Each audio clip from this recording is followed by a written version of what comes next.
कर्नाटक के सीएम को लेकर 5 दिनों से जारी कयासों का दौर अब खत्म हो गया है। दिग्गज नेता सिद्धारमैया ही कर्नाटक के नए मुख्यमंत्री होंगे।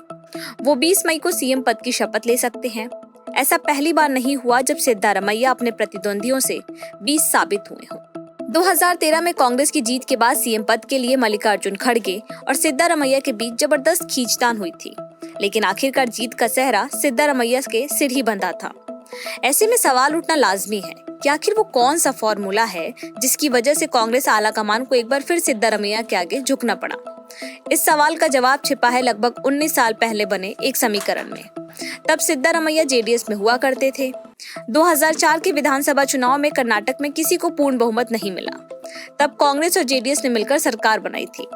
कांग्रेस के धर्म सिंह मुख्यमंत्री बने और सिद्धारमैया को डिप्टी सीएम के पद से संतोष करना पड़ा था। 61% आबादी पर फोकस। सिद्धारमैया जेडीएस के चेहरे के तौर पर तेजी से उभर रहे थे और खुद को पिछड़े वर्ग के नेता के रूप में स्थापित करने लगे। उसी दौर में अनुभवी राजनेता आरएल जालपप्पा ने अहिंदा समीकरण बनाया, जो अल्पसंख्यकों, ओबीसी और दलितों को एकजुट करता है। जालप्पा के साथ सिद्धारमैया भी अहिंदा को आगे बढ़ाने में जुट गए। साथ ही एक के बाद एक 3 अहिंदा सम्मेलन बुलाए गया। इन सम्मेलनों ने सिद्धारमैया का कद और बढ़ा दिया। अहिंदा समीकरण के तहत सिद्धारमैया का फोकस राज्य की 61% आबादी पर था। उसी दौर में देवगौड़ा के बेटे कुमारस्वामी भी कर्नाटक की राजनीति में तेजी से उभर रहे थे। ऐसे समय में देवगौड़ा ने भाप लिया कि महत्वाकांक्षी सिद्धारमैया कुमारस्वामी के लिए खतरा बन सकते हैं। देवगौड़ा ने 2005 में सिद्धारमैया को पार्टी से बाहर कर दिया। इसके बाद कांग्रेस विरोध की राजनीति करने वाले सिद्धारमैया 2006 में अपने समर्थकों के साथ बेंगलुरु में सोनिया गांधी की मौजूदगी में कांग्रेस में शामिल हो गए। अहिंदा ने फूंक दी कांग्रेस में जान। धर्म सिंह की सरकार जाने के बाद कर्नाटक की सियासत में सिद्धारमैया के अहिंदा फॉर्मूले ने कांग्रेस में जान फूंकने का काम किया। सिद्धारमैया ने अहिंदा के जरिए जेडीएस की कुर्बा जाति के वोट को कांग्रेस के वोट में बदलने के साथ ही ओबीसी और दलित वोटों को मजबूत किया।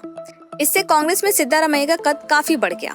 सिद्धारमैया अपने इस राजनीतिक फॉर्मूले से पूर्व पीएम एचडी देवगौड़ा और लिंगायत के सर्वमान्य नेता बीएस येदियुरप्पा को भी चित कर चुके हैं। इसी फॉर्मूले को ध्यान में रखते हुए कांग्रेस ने डीके शिवकुमार की बजाय सिद्धारमैया को सीएम की कुर्सी सौंपी है। अहिंदा फॉर्मूला हिट क्यों है, अब ये भी समझ लीजिए।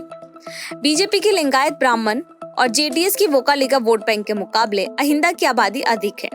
2008 में कम सीट आने के बावजूद कांग्रेस का वोट प्रतिशत बीजेपी से अधिक था। इस बार भी कांग्रेस को 43% वोट मिले हैं।